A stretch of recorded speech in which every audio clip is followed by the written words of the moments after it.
هاوڕێیان ئەم کاتتان باش بەخێر بێنەوە بۆ کەناڵەکەم لە یوتیوب هیوادارم هەمووتان زۆر باش بن. ئەمڕۆ باسی تێچووی ژیان ئەکەین لە پارێزگای ئەلبەرتا. با بزانین پارێزگای ئەلبەرتا لە پارێزگاکانی تر هەرزانترە یاخودنا و با بزانین تێچووی پێداویستیەکانی ڕۆژانە لەگەڵ خزمەتگوزاریە گشتەکان لە پارێزگایە چۆنە. ئەگەر تۆش هەست لێ لە پارێزگای ئەلبەرتا بژی ئەوە هەتا کۆتایی ئەم ڤیدیۆ بینەرم بە بۆ ئەوەی زانیارەکان وەرگری و بیریشت نەچێ سەبسکرایبی کەناڵەکەم بکەی چکە لە ڤیدیۆکانی داهاتوو باسی پارێزگاکانی تریشەکەی. جا با ئێمە بڕۆین بزانین کرێی خانوو لێرە بەچەنە.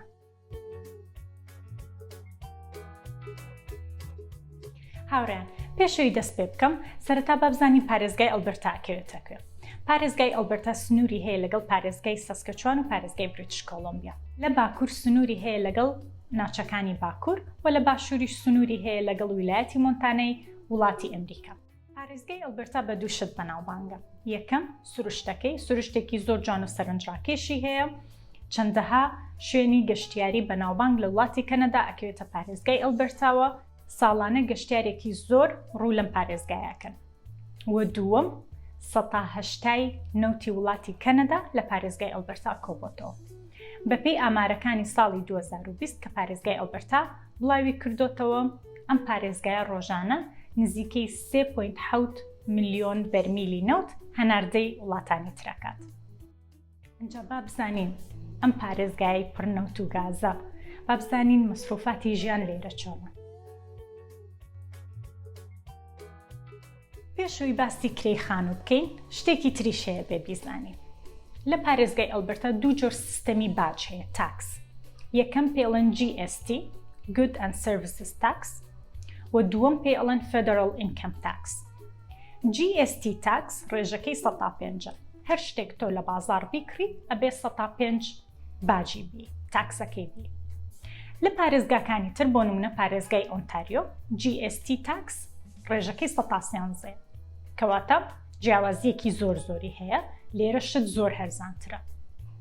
دووەم ئینکەم تاکس، ئەو پارەی کە حکوومەت ئەداتێ وەکو موچە کە ئیشەکەی موچە وەرەگری مانگانە بڕێکی باش پارەت لێبن بەهۆی تاکس. ئەنجا تۆ ئەگەر داهاتی ساڵانت لە 49,000 دۆلاری کەنەدی کەمتر بێت ئەوە 125 تاکسی باجەیت. مانگانە بڕەپارەیەکت لێ ئەبن بۆ تاکس و لەناو ئەکاونتەکەی خۆت بۆ چی کراوەوە کە ئەو بڕەپارەیە چەنە. هەرچەنە موچەکەت زیاتر بێت تاکسی زیاترەی بە حکوومەت. و ئەگەر داهاتی ساڵانت لە نێوان 49,000 دۆلار بۆ 98,000 دۆلاری کەنەدی بێت ئەوە تۆ ئینکەم تاکست ئەبێتە 130.5 یعنی 130.5 پارەکەت موچەکەت حکوومەت ئەیبا.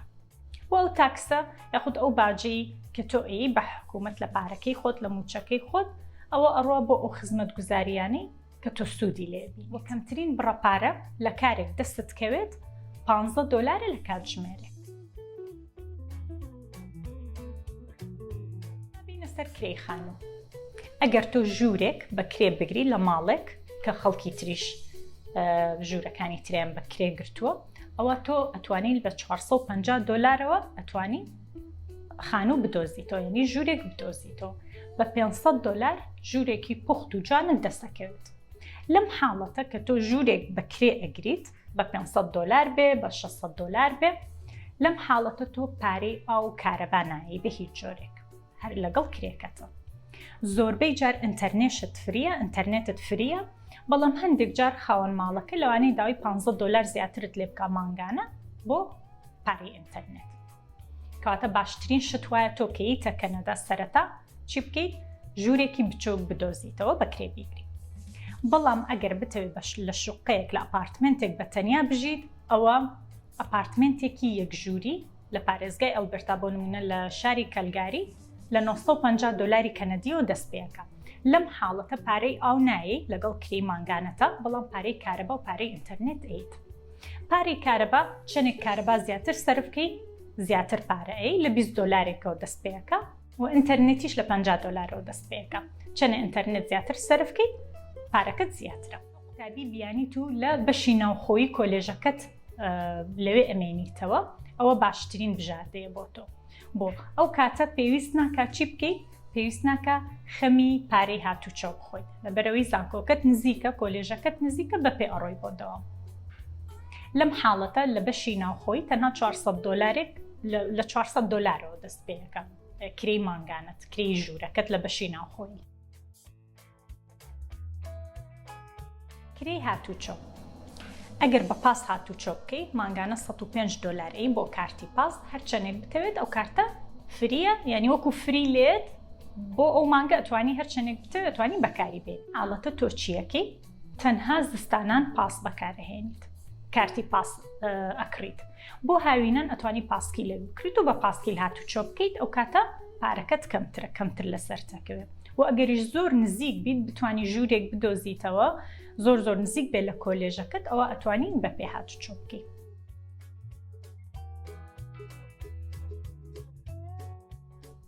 کە تۆیی بۆ ئێرە سیم کارتێک ئەکڕیت، ئەبێ مانگانە پارەی هێڵەکەت بێ. چەندێک نامە زیاتر بنێری، چەندێک تەلەفۆن زیاتر بکەی قسەی پێ بکەی و ئینتەرنێتی زیاتر بەکاربێنی، خەتەکەت ئەو کاتە گرانترە بێت. بۆیە لەبەر ئەوەی تۆ لە ماڵەوە ئینتەرنێتی فریت هەیە و لە کۆلێژی شەر ئینتەرنێتت هەیە فریە، پێویست ناکە لە مۆبایلەکەت پاکێجێک زۆر گەورە هەڵبژێری. ئەم حاڵەتە تۆ مانگانە $35 دانێ بۆچی؟ بۆ هێڵی مۆبایلەکەت. بۆ پارەی خواردن مانگانە $150 دانێ. لێرە ئەو کەسانی کە باری داراییان زۆر خراپە ناتوانن پارەی خواردن، یعنی پارەی خواردنیان نییە، چەندەها سنتەری خێرخوازی هەیە. بۆ نمونە سنتەرێک هەیە لە شاری کەلگاری و لە شارەکانی تر هەیە و لە پارێزگاکانی تریش هەیە، پێڵەن فود بانک. تەلەفۆنیان بۆکەی سنتەرە، ئەڵێ من بۆ نمونە قوتابیم تازە هاتووم، باری داراییم زۆر خراپە، ناتوانم پارەی خواردن بیم. ئەتوانی ناوت بنووسی و کارتێکت بۆکەن و ڕۆژانە ئەتوانی بچێ سەبەتەیەک خواردن بۆ خۆت بێنی. جایتر لە برنج بێ، ڕۆم بێ، هەر شتێک بێت، هەر پێداویستیەک بێت کە ئەوان هەیەنە سنتەرەکە و شتێکی باشە. لێرە ئەو سنتەرانە تەنها ئەو کەسی کە پێویستی پێێتی ئەچێ خواردن وەرەگرێ لەوێ. ئەگەر کەسێک ئیشی هەبێت و بتوانێت خۆی بژێنێت ناڕوە بۆەوەی چۆن بڵێ چانسێک بیان بەوانەی کە هەژارن یا خودەوانی کە ناتوانن خواردن بکڕن.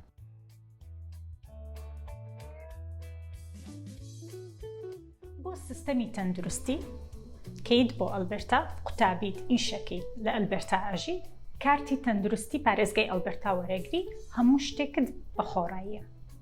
ئەچیت گەورەترین نەشتەرگەریت بۆ بکەن، ستەنتێکت لێ وەرناگرن، کارتێکی بە خۆڕاییت هەیە. تەنها لە 4 حاڵەت بە خۆڕایی نییە. دکتۆری چاو لێرە بە خۆڕایی نییە لە کەنەدا، دکتۆری دان زۆر گرانە، نەشتەرگەری جوانکاری بە خۆڕایی نییە، لەگەڵ بچیتە دەرمانخانە دەرمان بکڕیت، ئەوە لەسەر پارەی خۆتە. جگە لەوە هەر شتێکی ترت پێویست بێت لە نەخۆشخانە، نەشتەرگەری بێت، پشکنین بێ، هەرچیەک بێت، هەمووی بەو کارتەی هەتە کارتی تەندروستی ئەلبەرتا کە بە خۆڕاییە، ئەوە ئەتوانی سوودی لێ ببینی. خوێندن و سکۆلەرشپ لە پارێزگای ئەلبەرتا. با بزانین چ سکۆلەرشپێکێ بۆ قوتابیانی بیانی. من کە پلان دائنێم، بۆ نمونە من ئێوەم، ئەگەر من لە جیاتی ئێوە بم، بۆ نمونە من پلان دائنێم لە پارێزگای ئەلبەرتا، لە کوردستانم ئێستا لە پارێزگای ئەلبەرتا ئەمەوێ بخوێنم. چی یەکەم؟ لە حاڵەتی یەکەم ئەگەر هیچ پارەیەکم نەبێت، بۆ نمونە هیچ پارەیەکم نییە، ئەو پارەیەم نییە کە بتوانم بخوێنم، لەم حاڵەتە خوێندنەکەم دوا ئەخەم. لە کوردستان هەوڵ بیە بڕەپارەیەک بەلایەنی کەمەوە بڕەپارەیەک کۆکەیتەوە، چونکە ناتوانین ئینکاری لەوە بکەین کە کەنەدا گرانە، وڵاتێکی گرانە، ئەبێ بایی ئەو پارەت کۆکرد بێتەوە ئەنجا بیتە ئێرە. بۆیە ئەو کەسێک کە زۆر حەزی لێ بخوێنێ، بەڵام هێشتا هیچ بڕەپارەیەکی کۆ نەکردوتەوە، ئەتوانی سەرەتا لە کوردستان پلانی دارایی خۆت ڕێک بخەی بە جۆرێک کە مەسروفاتی ژیانی خۆت کەمترکەی، بۆ نمونە کەمتر مۆبایل بەکاربێنی، بۆ نمونە کەمتر جلوبەرگ بگڕی، کەمتر بچیتە دەرەوە، کەمتر بچیتە ڕێستۆران، کەمتر بچیتە کافێ، ینی بە جۆرێک پلانێک دانی بۆی پارەیەک بۆ خۆت کۆکەیتەوە، ئینجا تەقدیمی خوێندن بکەی. ئەمە ئەو گروپی کە ئەڵێ من بە هیچ جۆرێک پارەم نییە. وڵاتی کەنەدا وەک وڵاتە ئەوروپیەکان نییە کە زۆر بە ئاسانی بتوانانی سکۆلەرشپ بەدەست بێنی. بۆیە لەم حاڵەتە باشتر وایە سەرەتا خۆت ئامادە بکەیت، پەلەی لێ نەکەی. و ئەو گروپەی دووەم کە ئەڵێ من پارەم هەیە بەڵام پارەی خوێندنی 2 ساڵی کۆلێژم نییە لە کەنەدا، ئەوە چارەسەر هەیە بۆ ئێوە. چیەکەی؟ یەکەم، بەدوای کۆلێژێکی پەبلک، کۆلێژێکی حکومی ئەگەڕێ، ناچی کۆلێژی ئەهلی بدۆزیتەوە چکە پارەی خوێندنەکەیان زیاترە. ئەمەیەک. دووەم، بەدوای هەموو ئەو سکۆلەرشپانە ئەگەڕێ کە بۆ پارێزگای ئەلبەرتایە بۆ قوتابیانی بیانی و هەموو ئەو سکۆلەرشپانەی بۆ قوتابیانی ئەو کۆلێژێک کە تۆ هەڵت بژاردەوە. تەقدیمی کۆلێژەکە ئەکەی، لەگەڵیشی تەقدیمی سکۆلەرشپەکەی. 2 جۆر سکۆلەرشپ هەیە. سکۆلەرشپێک هەیە بەبێ ئەوەی ئۆفەری خوێندنت هەبێت، ئەتوانی تەقدیم بکەیت و چاڕە بکەی ناوت بێتەوە. لەم حاڵەتە ئەگەری وەرگرتنت کەمترە لەبەرەوەی ئەبێتە چۆن بڵێ منافەسەیەکی زۆر. و جۆرە سکۆلەرشپێکی تریش هەیە بۆ ئەو کۆلێژەیە کە تۆ لێی ئەخوێنی، کە تۆ ئۆفەرت لێی وەرگرتووە.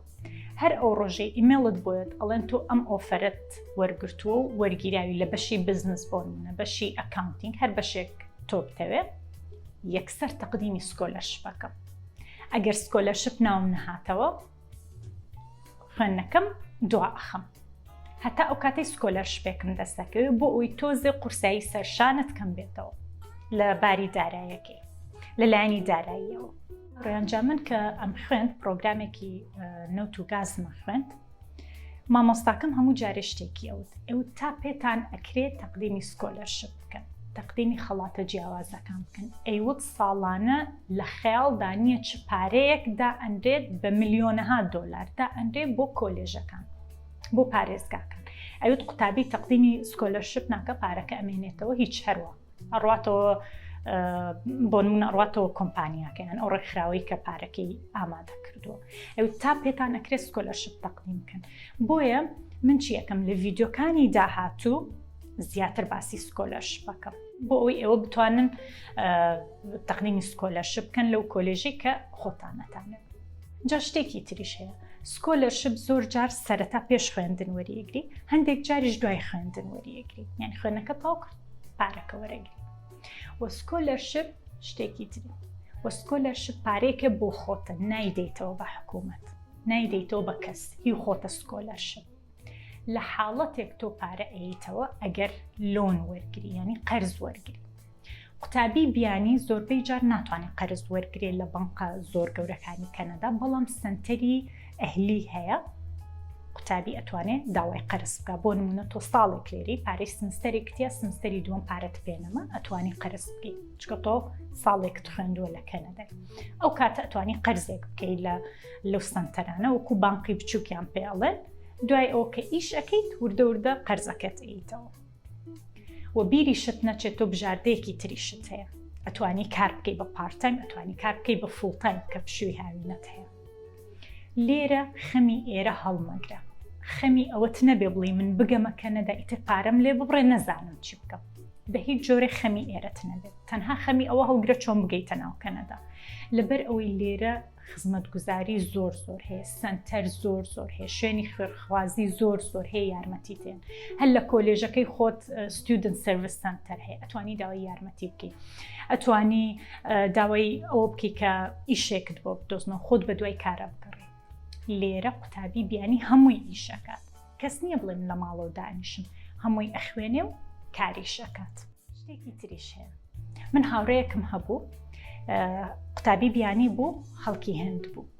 ساڵی یەکەمی خوێند، ساڵی دووەم ئەم کچە دیار نەما، کاریە کرد بە فوڵتایم. خوێندنەکەی دوا خست، بەڵام ماوەیەکی یا بەخۆی کاتێکی یا بەخۆی کاریە کرد، هەتا ئەو بڕەپارەی کۆ کرد و ئەنجا گەڕایەوە خوێندنەکەی. بۆیە کە من ئەڵێم خەمی ئێرەتان نەبێت، یعنی خەمی ئێرەتان نەبێت، لەبەرەوەی کە تۆ گەشتیتە ناو کەنەدا، تۆ بە ڤیزەی ستودنت لێرەی، دوای ئەوە تەقدیمی وەرک پێرمت مۆڵەتی کارەکەی، مۆڵەتی کارت هەیە، یعنی ئەتوانی بمێنیتەوە. ئەوە نییە بڵێ من زوو ئەبێ خوێندنەکەم تاوکەم و کاتم نامێنێت، و هیچ پەلەیەک ناکەی لە تاوکردنی کۆرسەکەت. ئینجا لەگەڵ ئەوەش زۆر بژاردەت هەیە کە یارمەتیت بە بۆ ئەوەی پارەی خوێندنەکەت بێ. ئەگەر تۆ تەنها پارەی ساڵێکشت بێ کۆ بکرێتەوە لە کوردستان ئەوە زۆر باشە ئەتوانی دوای ئەو بیتە ئێرە بە جۆرێک ئیشەکانی خۆت جێبەجێ بکەیت. بۆ پارێزگای ئەلبەرتاش بەڵێ پارێزگای ئەلبەرتا پارێزگایەکی زۆر هەرزانە بە بەراورد لەگەڵ پارێزگاکانی تر. ڕاستە کەش و هەواکەی ساردە، زستانان کەش و هەوایەکی زۆر ساردی هەیە بە تایبەتی مانگی 1 و مانگی 2 کەش و هەوا ئەبێتە -30 و -40 بۆ چەند هەفتەیەک، بەڵام هاوینەکەی زۆر خۆشە. هاوینەکەی پلەی گەرمە هەر لە نێوان 25 و 30 لە چەند حاڵەتێک و لە چەند ڕۆژێک ئەگاتە 35 و 40. ئایا پارێزگای ئەلبەرتا پارێزگایەکی باشە بۆ ئەوەی قوتابی بێ لێرە بخوێنێت؟ بە دڵنیاییەوە بەڵێ.